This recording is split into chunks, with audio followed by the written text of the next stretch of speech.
So guys, gagamitin na natin tong Alp Sport Cyberpunk na pinarestring natin ng Xbolt 65 26x28. Sound check muna natin.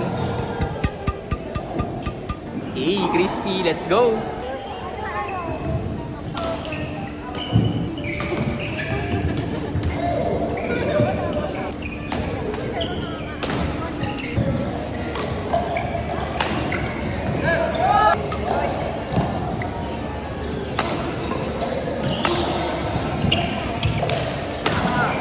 So guys, part 2 nga to ng pagtitest natin ng Cyberpunk. So gamit natin guys yung gradient grip ng Alp Sport. Grip muna tayo.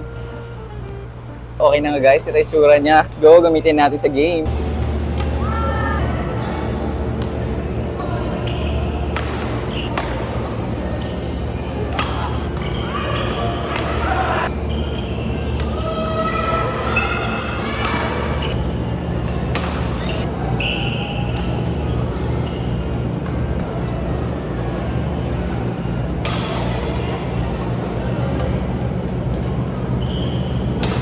So guys, yun na nga, nakita nyo, ginamit natin to for siguro mga 6 games. Ang grabe, lutong talaga ng Xbox 65. Talagang one of the best na tong Cyberpunk ngayon. Parang pantay na sila ng QI 2.0 sa aking preference sa Alp Sport. So saan nga ba ito mabibili guys? Check na lang sa yellow basket ko dyan sa baba at sa first comment ko, ililink ko na lang. So yun, sa nagtatanong guys, best setup dito sa Cyberpunk Xbox 65 26x28 kung nasa intermediate level kayo.